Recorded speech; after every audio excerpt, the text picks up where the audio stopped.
جسي في خاطري يا شاغلا فكري هاجسي سبح معي في سجدة الوتر يا هاجسي في خاطري.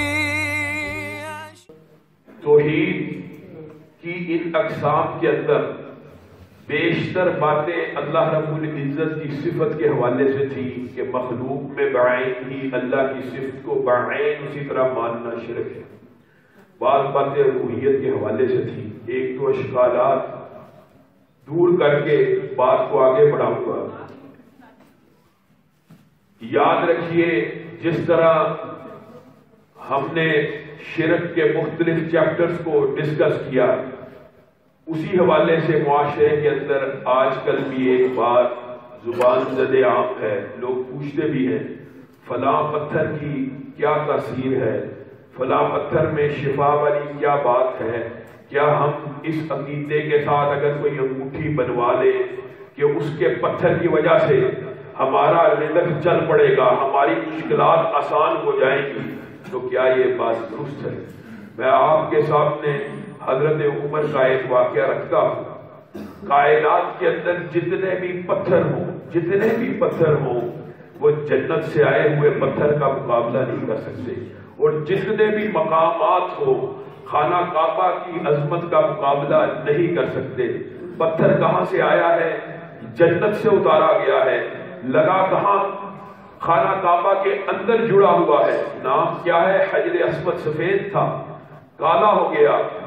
سینکڑوں ہزاروں برس اس گھر کی پوجا ہوئی. پوجا اللہ ہی کی ہوتی ہے، لیکن جہل اور قبلہ اس گھر کو بنایا گیا. کہنے کا مطلب یہ ہے کہ جس کی طرف منہ کر کے نماز پڑھی جا رہی ہے، کتنا عظیم پتھر ہے، کتنی عظیم جگہ کے اوپر ہے، لیکن حضرت عمر آپ کا اور میرا عقیدہ درست کر رہے ہیں. کیا حجر اسود کو چومتے ہیں؟ کہتے ہیں ہاں میں یہ چومتا ہوں اس لیے کہ میں نے محمد صلی اللہ علیہ وسلم کو اس کو چومتے ہوئے دیکھا ہے. لیکن یاد رکھو لوگوں، حجر اسود کے بارے میں حضرت عمر لوگوں کو مخاطب ہو کے کہہ رہے ہیں اللہ کی قسم اے پتھر، تو چاہے جتنا مرضی مقدس ہو، جتنی مرضی اعلیٰ جگہ سے آیا ہو، جتنی مرضی اعلیٰ جگہ پہ نسب ہو، نہ تو کسی کو نفع دے سکتا ہے نہ تو کسی کو نقصان دے سکتا ہے. لوگوں اگر حجر اسود بھی اپنے اندر نفع اور نقصان کی تاثیر نہیں رکھتا، یہ معاشرے کے اندر فیروزہ کی انگوٹھی، نیلم کی انگوٹھی، یہ سارے فلسفے بد ہیں. اور خاص طور پہ فیروزہ کے حوالے سے افسوس اور دکھ کی بات ہے یہ کس شخص کے نام کے اوپر رکھا ہوا؟ ابو لولو فیروز المجوسی کے نام پہ ایک پتھر کو گڑا گیا جس نے حضرت عمر کو شہید کیا. اور اس کے اندر سے یہ فلسفہ رکھنا کہ یہ تبرک دیتا ہے، فائدہ دیتا ہے، یہ تو اور ہی بری بات ہے. نبی کریم صلی اللہ علیہ وسلم کے واقعے کے اوپر غور کیجئے. نبی کریم کے پاس صحابہ آئے، انہوں نے کہا ذات انواد ہوا کرتا تھا، مشرکین کا ایک درخت ہوا کرتا تھا جس کے پاس جا کے مشرکین استغاثہ دائر کرتے تھے، فائدہ ہوا کرتا تھا. اے اللہ کے حبیب ہمارے لیے بھی ایک درخت کو مقرر کر دیا جائے جس کے پاس ہم جائیں اور فائدے کو کھائیں. صحیح حدیث ہے. نبی کریم صلی اللہ علیہ وسلم ہمیشہ دھیمی طبیعت کے، نرم مزاج، غصے میں کھڑے ہو جاتے ہیں. کہتے کتنی عجیب بات کرتے ہو، کیا تم موسیٰ کی قوم میں سے ہو؟ کہ موسیٰ نے کہا تھا، موسیٰ کی قوم والوں نے موسیٰ کو کہا تھا کہ جس طرح ان کے الہ ہے ہمارے لیے بھی کوئی الہ بنا دیا جائے. تم میرے سے موسیٰ کی قوم کا مطالبہ کرتے ہو؟ نہ شجر میں کوئی برکت ہے نہ حجر میں کوئی برکت ہے. انسانی فائدے کی چیزیں ضرور ہیں، انسان ان کو استعمال کر سکتا ہے، لیکن یہ عقیدہ رکھنا کہ فلاں درخت کے نیچے بیٹھ جاؤں تو انسان کو یہ ہو جائے گا، فلاں پتھر پہن لوں تو شفا مل جائے گی، یہ سارے بد عقیدے ہیں.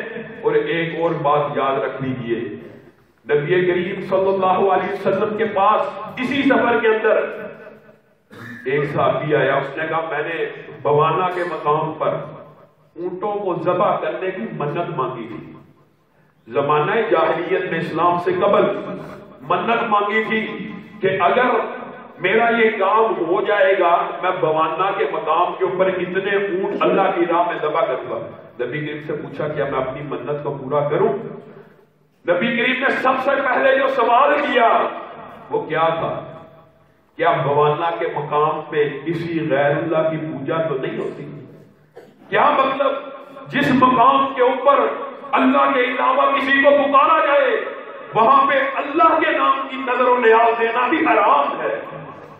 اللہ کے علاوہ کسی کو پکارا جائے جس جگہ کے اوپر. نبی کریم یہ حدیث صحیح ہے. سب سے پہلا سوال کیا پوچھتے ہیں؟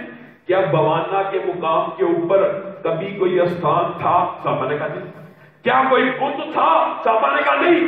کیا کسی غیر اللہ کی کبھی وہاں پہ عبادت ہوئی؟ صحابہ نے کہا نہیں. اور یہ بات قرآن پاک سے بھی ثابت ہے. کیا اللہ کے نبی اللہ کہہ رہا ہے اس مسجد میں کھڑے نہ ہوئیے بلکہ اس مسجد میں جا کے نماز پڑھیے جس کی بنیاد تقوی کے اوپر رکھی گئی ہے. لا تقم فیہ ابدا. وہاں پہ کھڑا ہی نہیں ہونا جہاں پہ غیر اللہ کی پوجا ہوتی ہے. آج بعض بھائیوں نے پچھلے ہفتے کچھ سوالات کیے, اس حوالے سے یہ حدیث پیش کر رہا ہوں. ساتھی نے کہا جی ٹھیک ہے آپ کی بات اپیل کرتی ہے اللہ کے علاوہ عبادت کا کوئی فعل کسی کے ساتھ ہی ہونا چاہیے. اگر ہم مزار پہ چلے جاتے ہیں دیگ اللہ کے نام کی دیتے ہیں. لوگوں دیگ اللہ کے نام کی بھی ہوگی تو اس جگہ پہ نہیں دی جا سکتی جہاں پہ غیر اللہ کی پوجا ہوتی. یہ حدیث واضح دلیل ہے اس بات کی کہ جہاں پہ شرک ہوتا ہے وہاں پہ صرف اللہ کے نام کا بھی ذبیحہ نہیں دیا جا سکتا. آگے آئیے جس آیت کی آپ کے سامنے آج تلاوت کی ہے یہ تو شرک کے حوالے سے آپ کے سامنے باتوں کو رکھ رہا ہوں. اللہ کی قسم جس طرح نہ اللہ ذات میں شریک ہے نہ اللہ جز ہے نہ صفات میں شریک ہے, اسی طرح اللہ رب العزت نے انسانوں کو پیدا کرنے کا ایک مقصد اور بھی بیان کیا ہے. انسان کو زمین پہ اتارا ہے ٹھیک ہے عبادت کے لیے, لیکن ایک اور فلسفہ بھی دیا ہے, ایک اور مقصد بھی دیا ہے. آج ہوتا کیا توحید الوہیت کو تو بیان کیا جاتا ہے, توحید فی الاسماء و صفات کو بھی بیان کیا جاتا ہے, لیکن توحید کی اس قسم کو مکمل طور پہ نظر انداز کر دیا. اور ہمارے پاس بھائی ہیں جو باقی توحید بیان ہی نہیں کرتے, صرف یہی بیان کرتے رہتے ہیں. افراد و تفرید نہیں ہونی چاہیے. ان الحکم الا للہ. زمین پہ انسان کو اللہ نے اس لیے اتارا تھا کہ اس زمین پہ اللہ ہی کا حکم نافذ ہو جائے. یہ زمین اس لیے نہیں کہ کوئی انسان مرضی سے اٹھے قانون سازی کرے اس کو معاشرے کے اوپر مسلط کر دے. معاشرے کے اوپر حکم بھی اگر چلے گا تو کس کا چلے گا؟ اللہ رب العزت کا. کیا مطلب؟ حدود اللہ کا قیام ہونا چاہیے. زمین کے اوپر اللہ کی نازل کردہ حدود کا اطلاق ہونا چاہیے. چور چوری کرے اس کے ہاتھ کو کاٹ دیا جائے, زانی زنا کرے اس کو سنسار کر دیا جائے, قاتل قتل کرے اس کو قتل کر دیا جائے. کیوں؟ ایک حدیث صرف آپ کے سامنے رکھتا ہوں.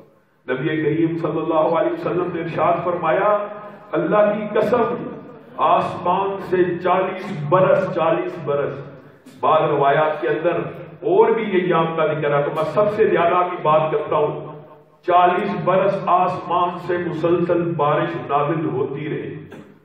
اللہ کے نبی بارش نازل مسلسل ہوتی رہے نہیں, باران رحمت نازل ہو. کیا مطلب؟ بارش کئی دفعہ انسان کو ہلاک بھی کر دیتی ہے. مستقل بارش فصلیں تباہ ہو سکتی ہے, سیلاب آ سکتے ہیں. نبی کریم کے الفاظ کیا ہے؟ ایسی بارش برسے زمین کے اوپر جو کھیتیوں کو ہرا کر دے, جو فصلوں کو لہلہانے پہ مجبور کر دے, جو باران رحمت ہو. رحمت نہیں, جتنی رحمت 40 برس کی بارش سے زمین پہ نازل ہوتی ہے اس سے زیادہ اللہ کی رحمت اس لمحے پہ نازل ہوتی ہے جب اللہ کی کسی ادنا سے ادنا حد کو اس زمین کے اوپر نافذ کر دیا جاتا ہے. کیا مطلب؟ اگر صرف چور کے ہاتھ کو کاٹا جائے اس لمحے میں اتنی رحمت اللہ کی نازل ہوگی کہ 40 برس کی بارش بھی اس کا مقابلہ نہیں کر سکتی.